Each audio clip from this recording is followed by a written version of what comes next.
بسم اللہ الرحمن الرحیم۔ السلام علیکم ناظرین، میں ہوں جی جمالی اور آپ دیکھ رہے ہیں ڈیجیٹل کے سب سے بڑے چینل نیوز پاکستان کا پروگرام اے ٹو زی۔ ناظرین، آج chief of army staff general Asim Munir نے کوئٹہ گیریجن کا دورہ کیا ہے۔ اس سلسلے میں پاک فوج کے شعبہ تعلقات عامہ ISPR کے مطابق پاک فوج کا کہنا ہے کہ دہشت گردوں کے خلاف بلا امتیاز آپریشن جاری رہے گا۔ پاک فوج ہر قسم کے حالات کا مقابلہ کرنے کے لیے ہمہ وقت تیار ہے۔ پاک فوج کے جوان اور افسران مادر وطن کی حفاظت کرنا اور دشمن کے عزائم کو خاک میں ملانا بہت اچھی طرح جانتے ہیں۔ دشمن کے خلاف بھرپور جوابی کارروائی کی جائے گی۔ یاد رہے کہ 2 روز قبل ذوب میں ہونے والے دہشت گرد حملے میں 4 شہادتیں ہوئی تھیں جبکہ متعدد اہلکار زخمی ہوئے تھے۔ اس واقعے کے حوالے سے آج army chief general Asim Munir کو بریفنگ دی گئی۔ اس موقع پر آرمی چیف نے زخمی اہلکاروں کی عیادت کی جبکہ شہید ہونے والے فوجیوں کے لیے دعا کی۔ ISPR کے مطابق آرمی چیف نے واضح کیا ہے کہ مسلح افواج کو افغانستان میں TTP کے محفوظ ٹھکانوں پر تشویش ہے۔ اس قسم کے حملے ناقابل برداشت ہیں۔ پاکستان کی سیکورٹی فورسز کی جانب سے مؤثر جوابی کارروائی ہوگی۔ ISPR کا کہنا ہے کہ امید ہے افغان حکومت اپنی سرزمین کسی ملک کے خلاف استعمال ہونے کی اجازت نہیں دے گی۔ ISPR کے مطابق مسلح افواج کا کہنا ہے کہ پاکستان کی سیکورٹی فورسز کی جانب سے مؤثر جوابی کارروائی بھی ہوگی۔ دہشت گردوں کے خلاف آپریشن بلا امتیاز جاری رہے گا۔ ISPR نے مزید کہا کہ مسلح افواج ملک سے دہشت گردی ختم کرنے تک آرام سے نہیں بیٹھے گی۔ Army chief general Asim Munir کی آمد پر corps commander Quetta lieutenant general Asif Ghafoor نے ان کا استقبال کیا۔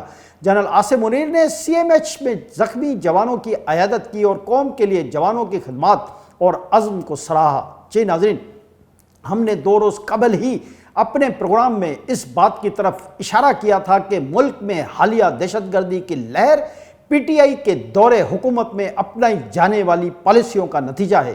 ان پالیسیوں کے تحت TTP کو پاکستان میں جان بوجھ کر اسپیس دی گئی جس کا نتیجہ آج بھی پوری قوم بھگت رہی ہے۔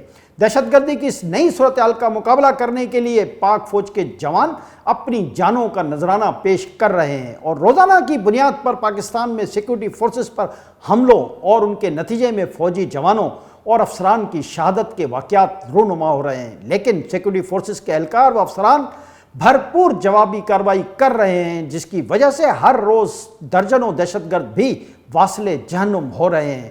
پاکستان کی آرمی تربیت اور پرفارمنس کے اعتبار سے دنیا کی بہترین ترین آرمی مانی جاتی ہے جس کی وجہ سے دہشت گرد فوجی جوانوں سے بہت زیادہ خوفزدہ رہتے ہیں۔ واضح رہے کہ ماضی میں اسی پاک فوج نے دہشت گردوں کے خلاف آپریشن کر کے ملک بھر سے دہشت گردوں کا صفایا کر دیا تھا، لیکن بدقسمتی سے عمران خان نے کسی ایجنڈے کے تحت پاکستان میں دہشت گردوں کو دوبارہ پھلنے پھولنے کا موقع دیا۔ جی ناظرین، دوسری جانب قومی اسمبلی کی قائمہ کمیٹی برائے امور خارجہ کے اجلاس میں افغانستان کے لیے ویزوں کے اجرا اور بھارت میں پاکستانی سفارتی عملے میں کمی پر غور کیا گیا۔ واضح رہے کہ گزشتہ دنوں حکومت نے افغانستان کے ویزوں کے اجرا میں پالیسی کو مزید سخت بنایا ہے تاکہ ملک میں دہشت گردی کے امکانات کو کم سے کم کیا جا سکے، کیونکہ ماضی میں پاکستان دشمن قوتیں پاکستان میں دہشت گردی کے لیے افغانستان اور ایران کا بارڈر استعمال کرتی رہی ہیں۔ بتایا جا رہا ہے کہ سیکورٹی فورسز نے ایرانی سرحد پر بھی کڑی نگرانی شروع کر دی ہے۔ آج قومی اسمبلی کی قائمہ کمیٹی کے چیئرمین محسن داوڑ کی زیر صدارت اسلام آباد میں ہونے والے اجلاس میں پاک امریکہ انسداد دہشت گردی اور دفاعی مذاکرات پر بھی بات چیت کی گئی۔ قائم مقام سیکرٹری خارجہ سائرس قاضی نے قائمہ کمیٹی برائے امور خارجہ کو بریفنگ دی اور بتایا کہ 5 اگست 2019 کو بھارت نے مقبوضہ کشمیر میں یک طرفہ اقدامات کیے۔ انہوں نے مزید کہا کہ 5 اگست 2019 کے بعد بھارت کو سفارتی عملہ کم کرنے کا کہا گیا۔ ہمیشہ اس قسم کے معاملات میں متاثرہ ملک یہ اقدامات اختیار کرتا ہے۔ سائرس قاضی نے یہ بھی کہا کہ اس وقت بھارت میں ہائی کمشنر موجود نہیں تھا۔ ہم نے بھارت میں اپنا نیا کمشنر نہیں بھیجا۔ قائم مقام سیکرٹری خارجہ نے کہا کہ بھارت نے شرمندگی اور افسوس کے بجائے مناسب رویہ اختیار نہیں کیا۔ بعد میں بھارت نے مزید اسٹاف کم کرنے کی درخواست کی۔ جی ناظرین، قائم مقام سیکرٹری خارجہ کا مزید کہنا تھا کہ اس وقت بھارت میں پاکستانی ہائی کمیشن میں نصف سفارتی عملہ ہے۔ اس پر محسن داوڑ نے کہا کہ زبانی بریفنگ کے بجائے تحریری تفصیلات فراہم کی جائیں۔